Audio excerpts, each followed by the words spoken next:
자, 오늘은 창세기에서 뭐랄까 가장 드라마틱한 이야기 중 하나죠. 바로 요셉의 이야기인데요.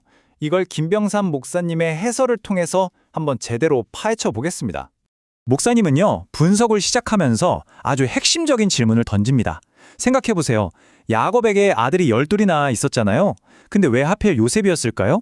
그리고 더 이상한 건 이야기가 잘 나가다가 갑자기 왜 형 유다의 그 복잡한 사생활로 훅 들어가는 걸까요? 좀 뜬금없죠? 그 답은요, 이 이야기 전체를 꿰뚫는 하나의 거대한 주제, 바로 하나님의 주권에 있습니다. 이게 뭐냐면 우리가 어떤 사건의 한가운데 딱 떨어져 있을 때는 정말 도저히 이해할 수 없는 방식으로 하나님이 당신의 계획을 이루어 가신다는 그런 믿음이에요. 자, 그럼 이 거대한 계획이 어떻게 펼쳐지는지 한번 볼까요? 이야기의 중심에는 아주 다른 두 형제, 요셉과 유다가 딱 서 있습니다.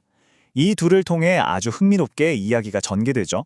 바로 이 지점에서 목사님의 핵심적인 통찰이 빛을 발하는데요. 보세요. 하나님의 그 크신 계획에는요, 요셉처럼 의롭게 고난받는 길만 있는 게 아니라는 거예요. 유다처럼 실패하고 실수하고 정말 엉망진창인 그 길까지도 다 포함되어 있다는 거죠. 와, 이건 진짜 우리의 예상을 완전히 뛰어넘는 거 아닙니까? 근데 이 놀라운 계획이요, 무슨 영광스러운 순간에 시작되는 게 아니에요. 오히려 가장 깊은 어둠 속에서, 그것도 가족에게 배신당하는 그 끔찍한 순간에서부터 시작된다는 게 정말 아이러니하죠. 여기서부터 사건이 정말 숨가쁘게 그리고 아주 잔인하게 전개됩니다. 아버지의 사랑을 독차지하던 그 총애받는 아들 요셉이 눈 깜짝할 사이에 형들이 파놓은 악몽 같은 구덩이 속으로 그냥 곤두박질 치는 거예요. 그리고 이 숫자 20. 이게 그 배신의 깊이를 너무나 적나라하게 보여주죠. 친동생의 목숨값이 고작 은 20개였던 겁니다. 그걸 받고 노예로 팔아넘긴 거예요. 한편 아버지 야곱은 이 모든 사실을 까맣게 모른 채 형들의 거짓말에 속아서 아들이 죽은 줄로만 알고 기나긴 슬픔의 늪에 빠지게 됩니다. 그 뒤에서 하나님의 거대한 계획이 움직이고 있다는 건 정말 꿈에도 상상 못한 채 말이죠. 요셉의 고난, 정말 길고 험난했죠. 하지만 바로 이곳, 모든 것이 낯선 이집트 땅에서 이 해설의 또 다른 중요한 주제가 서서히 모습을 드러내기 시작합니다. 김병삼 목사님은 이 시기를 가리켜서 최대치의 은혜가 부어지는 과정이라고 표현해요. 이게 무슨 말이냐면 하나님의 타이밍이나 일하시는 방법이 우리 눈에는 막막하고 이해가 안 가도 그 끝에는 결국 엄청난, 말 그대로 최대치의 축복이 기다리고 있다는 뜻입니다. 자, 요셉의 인생길을 한번 보세요. 정말 길고 험난했죠? 보디발의 집에서 노예로, 거기서 또 억울하게 누명을 쓰고 감옥으로. 수년 동안 신실하게 살아왔는데 돌아오는 건 아무것도 없는 것처럼 보여요. 상황은 계속해서 그저 나빠지기만 하는 것 같고요. 그런데 놀라운 건 마침내 이집트의 왕, 바로 아페설 저로의 기회를 얻었을 때조차 요셉의 태도입니다. 그건 제가 하는 게 아닙니다. 하나님이 하시는 겁니다. 이렇게 말하거든요. 그 끔찍한 시간을 보내면서도 그의 믿음이 얼마나 단단했는지를 보여주는 정말 감동적인 장면이죠. 그래서 핵심이 뭐냐? 13년입니다. 13년간의 노예 생활과 감옥살이가 끝나고 요셉이 겨우 30살에 그 거대한 이집트 제국의 총리가 되었다는 거예요. 정말 인생 역전이죠. 그리고 세월이 흘러서 극심한 기근이 찾아옵니다.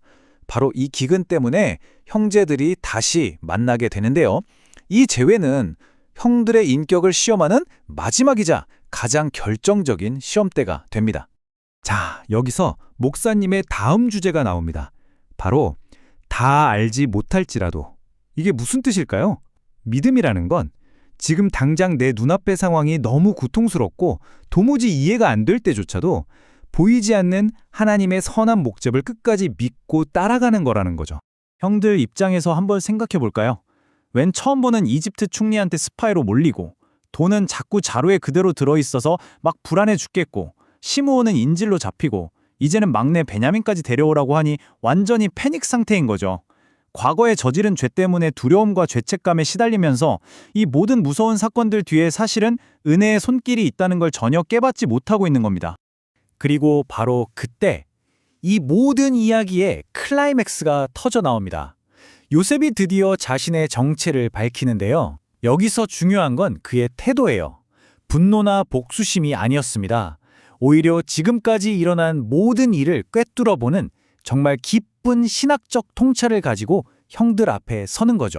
요셉의 이 한마디에 지금까지 우리가 살펴본 목사님의 해설 속 모든 주제들이 하나의 강력한 결론으로 딱 모아집니다.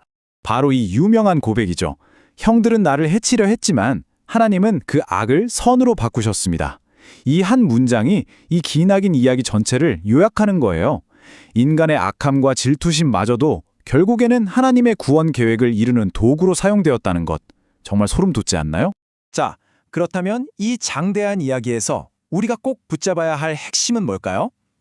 이 해설은 요셉의 삶을 통해 믿음과 하나님의 성품에 대한 세 가지 중요한 통찰을 우리에게 알려줍니다. 그리고 이 모든 이야기는 우리에게 마지막으로 깊은 질문 하나를 남깁니다.